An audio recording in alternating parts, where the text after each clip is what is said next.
amigos, eu sou Ricardo Pastore, colaborador do Grupo Espírita Fraternidade de Caieiras. Esse é o canal União dos Espíritas. Se você ainda não se inscreveu, faça isso e fique por dentro das nossas postagens. Hoje, o assunto do nosso comentário é a verdadeira pureza. Que Jesus, então, possa, nesse instante, nos inspirar, nos fortalecer, propiciando nessa comunhão de pensamentos, um estímulo à nossa renovação, um estímulo ao nosso crescimento, ao entendimento das lições do Evangelho que possam nos trazer, então, recursos de superação e de trabalho na nossa vida cotidiana. A verdadeira pureza. Esse é um assunto muito importante no que diz respeito à nossa experiência religiosa. Ele é de capital importância porque nos mostra o nosso caminho de ascensão, a nossa finalidade, que é o progresso, que é atingir a perfeição, o estado de pureza da nossa alma, como está na escala espírita organizada por Allan Kardec, em que o topo do nosso processo evolutivo é o estado de espírito puro, aquele em que não mais precisa passar pelos processos de reencarnação para depurar-se, para purificar-se. A finalidade de todas as religiões é de tornar o homem melhor e de aproximar a criatura do Criador. E a evolução nada mais é do que esse trajeto que seguimos para a purificação de nós mesmos, através das interações, das experiências na vida física, nós vamos conseguindo nos aprimorar e aumentarmos a nossa percepção de Deus. Por isso, talvez que Jesus tenha resumido no Sermão do Monte, em uma das suas bem-aventuranças, em que ele dirá: bem-aventurados os puros de coração, porque verão a Deus. Está implícito nessa bem-aventurança a necessidade da evolução, não é? Como processo de purificação da nossa alma, do nosso espírito, um processo de desmaterialização, não é? De burilamento da nossa alma e visão de Deus no sentido de nós aumentarmos o nosso entendimento de Deus, a nossa apreensão de Deus. Então esse é o tema da nossa reflexão de hoje, né? O estado de alma, essa pureza como um estado de alma que nos permite nos relacionar com Deus de uma maneira mais intensa e mais próxima. A pureza de coração, de sentimento, ela se adquire ao longo do processo evolutivo pela vivência das leis morais da vida. A pureza que nós devemos buscar e que está preconizada nos evangelhos e sob a perspectiva da doutrina espírita, vem dessa vivência, né? Dessa comunhão, da vivência dessas leis morais, dessas leis divinas e dessa comunhão com Deus. Mas nem sempre isso foi assim. Às vezes nós nos perdemos no que seria o foco essencial, não é? Dessa nossa caminhada e acreditamos que a nossa experiência religiosa, a nossa busca religiosa, ela se fixa mais em questões de aparência exterior, de demonstração de exterioridades, né? E não de fato uma efetiva conquista da virtude, de uma mudança íntima. Esse foi um dos principais desafios de Jesus quando esteve conosco aqui na Terra. À época de Jesus, o entendimento do que seria essa pureza era bem diferente. Eles tinham várias práticas, vários rituais que na concepção deles garantiriam aos indivíduos manter-se em um estado de pureza espiritual para poder se relacionar com Deus. Várias vezes Jesus foi questionado pelos fariseus, pelos doutores das leis, por não cumprir, né, não seguir essas regras de condutas que eram estabelecidas pela religião. Jesus várias vezes foi questionado por conviver com publicanos que eram cobradores de impostos, prostitutas, eram pessoas que eram consideradas de má vida, e por isso eram consideradas impuras. E para ele, o contato com pessoas impuras contaminava a sua pureza.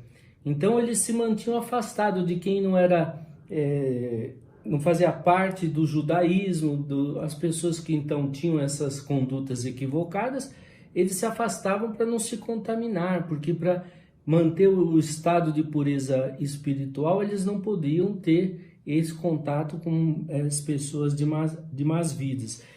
E o Jesus muitas vezes foi rígido até com os fariseus, né, chamando às vezes de túmulos, sepulcros caiados por fora, mas cheio de podridão por dentro, porque eles usavam essas práticas só como uma demonstração exterior e não viviam na realidade, não é? Aquelas normas até de condutas que eram preconizadas pela religião. Muitas das parábolas de Jesus, não é? Até as das mais conhecidas, na realidade eram alertas para que nós nos despertássemos da incompreensão em relação à pureza, o significado dessa pureza de coração. Em Mateus 15, nos versículos de 1 a 20, o evangelista relata que os fariseus ficaram escandalizados porque Jesus e os discípulos não lavavam as mãos antes das refeições. E aqui, vejam, não tem nada a ver com questão de higiene, não é? Jesus não estava indo contra as questões sanitárias de higiene. O lavar as mãos era um ritual, era todo um processo de purificação antes da refeição, que tinha uma sequência, um número de vezes que você tinha que fazer determinado procedimento, não é? Então era um mecanismo exterior, e Jesus advertia, não é, que não é o que entra pela boca que macula o homem, que o torna impuro, mas o que sai por ela, porque sai do coração, do sentimento, do seu pensamento. E hoje nós sabemos, não é, que tudo o nosso pensamento é força viva, radiante, né? Aquilo que nós sentimos, o que nós pensamos, nós irradiamos e propagamos, influenciamos o meio em que nós estamos, não é? Tendo um potencial de transformação e de influência nas outras pessoas e em nós mesmos.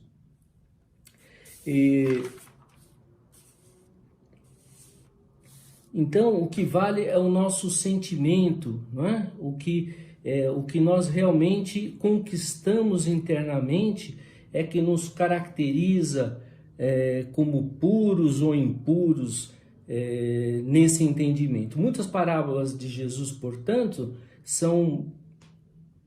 questionam exatamente essa atitude, às vezes, que raia às portas da hipocrisia, não é? Por nós vivemos só de uma forma de aparência. Como na parábola do bom samaritano, em que Lucas relata no capítulo 10, não é? E se a gente não conhece o contexto desses conceitos, desse contexto da época, nós não entendemos, às vezes, o comportamento daqueles personagens, né? Se a gente não vai a fundo, a gente não entende por que o sacerdote e o levita passaram de largo por aquele que havia sido salteado, estava ali caído, nu, machucado, né, na estrada, e eles passaram de largo. Então, mais do que a indiferença demonstrada por eles, tem a questão da pureza que eles queriam manter, não é? Então, eles não sabiam quem estava ali caído, né? Eles perguntaram, né? Será que aquele que estava ali caído era um judeu, fazia parte dos judeus? Porque se ele estava ali, poderia não ser do judaísmo, então era um impuro. Eles tocando o impuro, eles iam se contaminar. E eles estavam voltando de Jerusalém, onde eles foram fazer as suas práticas espirituais, né, exteriores, seus rituais de purificação. E se eles tocassem ou num não-judeu, ou se fosse um cadáver, porque eles não podiam entrar então, em contato também com o cadáver, porque era considerado uma atitude de impureza, não podiam tocar numa pessoa sangrando, como no caso da mulher que sofria de sangramento e que foi curada por Jesus, ao tocar Jesus. Então eles não podiam se contaminar, não é? Então eles preferiram passar de largo para não se tornarem impuros e terem que fazer uma série de práticas para adquirir a sua pureza novamente. Então eles se afastam e passam de largo. Por outro lado, nós temos um samaritano que era considerado herético por eles, não é? Que passa ali, aparentemente, exteriormente não apresentava nenhuma característica de pureza, mas ele para, não é? E atende aquele indivíduo caído, né? Derramando nas feridas azeite e vinho, não é? O mesmo azeite e vinho que o levita e o sacerdote haviam derramado no altar lá no templo de Jerusalém, né? Buscando a sua purificação, tinha feito oferta ao Criador, né? Então Jesus implicitamente está dizendo para nós, perguntando quem conservou a pureza de fato, não é? Foi o sacerdote e o levita que derramaram o azeite e o vinho no altar, lá no templo de Jerusalém, mas se mantiveram afastados do seu irmão, né, para fim de se preservar, ou o samaritano que derramou o azeite e o vinho da sua misericórdia, da sua compaixão e cuidou daquele caído no templo da fraternidade.